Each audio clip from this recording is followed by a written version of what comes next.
aqui é Kenimiro do canal KMG Animes e tô aqui pra falar de anime mais uma vez. O anime que retorna aqui pro canal para mais um dia de impressões é Kimetsu no Yaiba, ou melhor, Demon Slayer. Que por sinal gostei muito desse novo episódio, apesar do episódio ele ter um estilo mais desacelerado, não tão acelerado assim. Não foi uma luta que começou do nada, sem muitos detalhes, e nem foi um negócio bem apressado que eu achava que ia acontecer. Porque simplesmente a gente tem aí ele indo para sua primeira missão, mas geralmente a primeira missão não é nada tão difícil. Só que aconteceu tudo ao contrário e bem diferente do que eu imaginava que aconteceria na história em si. Mas antes de começar, peço aquele like para você estar ajudando o vídeo e o canal. E se você curtir esse tipo de conteúdo, se inscreve para estar recebendo notificações dos vídeos que eu postar aqui todo dia, beleza? Então deixa de enrolar e vamos ao que interessa. Vamos falar aí de Kimetsu no Yaiba e seu novo episódio lançado recentemente. No caso, hoje. O que acontece é que esse episódio ele começa bem tranquilo e de onde realmente tinha terminado o episódio anterior.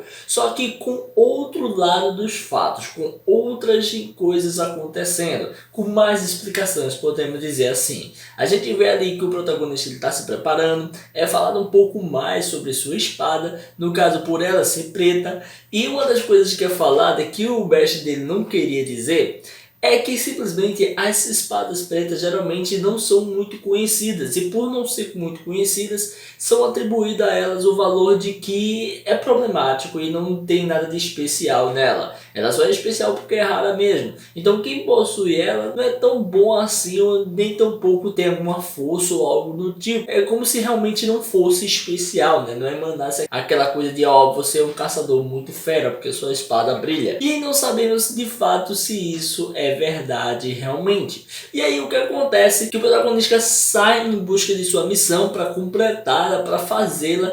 E aí o seu professor, eles realmente se preocupam com o protagonista. Mano, velho, ele fica ali cuidando, ajeitando a roupinha dele, sempre batendo nele, dando umas palmadinhas assim, como se fosse querer dar carinho a ele, tá ligado? Realmente ele tem um cuidado dele como se fosse de pai para filho. Não é só ser um mentor, não é só ser professor não, velho. Eu achei bem interessante isso, eu já tinha comentado no episódio anterior. E aí o protagonista chega na nova cidade, onde até mesmo está levando sua irmã numa caixinha que o próprio professor dele, o próprio mentor dele fez para ele, uma caixinha especial que seria de um tipo de madeira bem levezinha para não atrapalhar ele. E a Nezuko, como fica pequenininha, né, coube ali dentro daquela caixinha e tá ali sendo levada por ele. O interessante de tudo isso é que a gente vê que toda a vila, toda aquela cidade, ela tá realmente bem desesperada porque várias crianças estão sumindo. E por essas crianças estarem sumindo, simplesmente todo mundo tá com medo de sair à noite, todo mundo tá com medo de deixar suas filhas sozinhas. Sem falar também que o carinha que perdeu sua namorada, que a gente viu logo no episódio anterior, ele tá bem traumatizado, né? Onde até mesmo a família ficou arretada com ele, porque achava que ele teria feito alguma coisa com ela, até que no fim das contas, né, a gente sabe muito bem que na verdade não é isso, né? É um Oni que tá matando todas as mulheres ali, todas as jovens. E aí o protagonista entra nessa situação para poder verificar tudo isso, enquanto o carinha ele fica tentando entender se ele é realmente um exterminador de Onis, é um caçador de demônios. Em todo esse momento é criado uma aura de muito suspense. Em vez de começar logo de boa aquela ação, que geralmente costuma ser assim, é muito devagar com a forma como as coisas vão acontecendo. A gente vai vendo suspense, a música tocando para entrar no clima e sempre vendo que algo está errado naquela localidade. O protagonista ele fica cheirando ali, usando uma das melhores habilidades que tem para encontrar o cheiro do Oni. E ele veio por todo lugar, né? Ele veio por vários cantos que está realmente impregnado com cheiros muito distintos, que seriam cheiros de monstros. Só que uma coisa que ele percebe é que não só tem um cheiro, como tem outros, mas são bem similares. E aí a gente vê isso logo após o porquê desse cheiro ser similar. Uma garota tá bem distante deles, não tá nem do lado deles, assim, bem perto, tá indo dormir, tá indo pro seu quarto, onde já é escuro, já é de noite, e nesse momento, velho, o Oni, ele começa a ir atrás dela dentro da sua casa, né, nem fora, porque geralmente as pessoas estavam sumindo fora, e pelo menos pelo que a gente viu tinha subido fora, E aí o bicho simplesmente entrou dentro da casa dela, porque se trata meio que uma fumaça negra, um negócio bizarro. Ele consegue andar por dentro das superfícies, ele não tem barreiras, nada impede ele andar pelas coisas, ele passa por parede, pelo chão, por um monte de bagulho, velho. Então é muito roubado. E ele consegue entrar no quarto da garota, onde mesmo ele se expande, abre um buraco enorme e começa a puxá-la para dentro dele. E consegue, tem êxito de pegar ela, onde a gente mesmo vê que o protagonista vai caçando esse inimigo, onde de fato encontra o inimigo novamente passando por perto dele, e quando ele vê que esse inimigo está passando ali, ele enfia a espada no chão. No que ele faz isso, ele consegue cortar uma das partes do inimigo, onde o inimigo se revela de fato, e aí ele faz o que? Ele pega e enfia a mão dele e consegue tirar a garota lá de dentro. E aí é que as coisas começam de fato, né? Começa a luta realmente contra esse inimigo.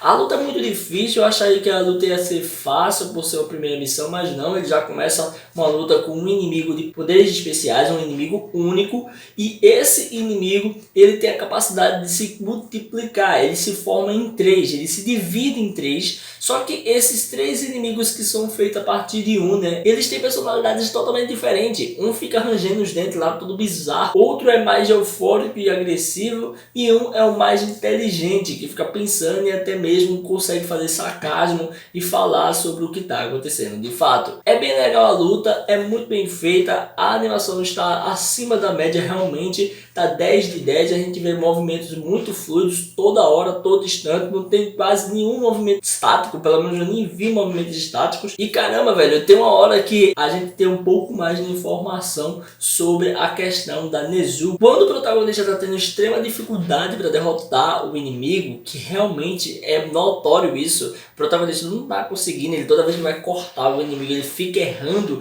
ele corta sempre algumas partes não vitais do inimigo, ele não consegue de fato cortar o inimigo em si. O que a gente acaba vendo é passada informação sobre o Oni que ele deve encontrar. Um deles seria o primeiro Oni existente aí na Terra, e ele no caso é o único tipo que pode de fato passar um tipo de sangue Oni que infecta as pessoas. Um único Oni que conseguiu ferrar a sua família, foi justamente a sorte que ele teve. Ele teve sorte de aparecer um Oni específico que pode transformar os outros em Onis, porque não são todos que fazem isso. Os outros podem morder, podem arranhar, fazer o que for e não vai transformar a sua presa em Oni de forma alguma. Isso é uma especificidade de um tipo de Oni. Outra coisa que é interessante é que a Nezuko começa a participar da briga também, ela dá um chutão na cabeça de uma das personalidades daquele Oni e ele acaba se ferrando, e aí é falado que a Nezuko está num estado de transe, ou pelo menos é o que parece. Quando ela dormia, o mestre dele começou a fazer um trabalho de hipnotização nela, para poder ela achar que todos os humanos são amigos e ela deve protegê-los, para de forma alguma ela sentir vontade de atacá-los, e sim ódio e raiva do verdadeiro inimigo que foi colocado para ela ali, no caso dos Onis. E o interessante de tudo isso é que quando ela vê humanos, ela projeta uma visão de sua família. Ela até mesmo olha ali para o garoto que está com uma menina que foi resgatada pelo Tanjiro, e ela vê, no caso, tanto o Tanjiro como uma de suas irmãs. Ela fica realmente imaginando a sua própria família. Então é como ele falou, né? Os humanos são a família dela. E ela não vê os humanos como pessoas boas, mas na verdade ela vê os humanos como se fosse o Tanjiro, velho. E aí realmente, de fato, ela muda de opinião sobre qualquer coisa, velho. Não vai ter como ela não olhar para um humano e não ver o Tanjiro. Ela ama demais o Tanjiro. E a gente vê que ela se apronta para poder lutar. E quando ela dá o primeiro ataque ali contra aquele monstro, chega o final do episódio. Mano, eu gostei bastante, estou muito feliz com o que eu acabei vendo. Realmente a qualidade sempre se mantém muito alta, tanto de trilha sonora como também de animação, e o roteiro também está muito bom. O início ele é bem acelerado, a gente sabe muito bem disso, mas agora eu gostei dessa parada de aceleração na história, nas coisas que estão acontecendo. Espero que seja mais assim, mais contido, e a gente não tenha aí missões rápidas e sem sentido. Eu quero que seja um negócio mais leve, já que o mangá, o autor aí optou por fazer uma história extremamente rápida no início da saga em si. Então que pelo menos as sagas dele tentando encontrar a cura dela sejam mais demoradas e sejam bem mais trabalhadas, como foi nesse episódio. E é isso aí, galera. Se você curtiu esse vídeo, dá um like aí, comenta, não deixa de se inscrever e ativar o sininho para estar recebendo notificações dos vídeos que eu postar aqui todo dia, beleza? Valeu, galera. Fui!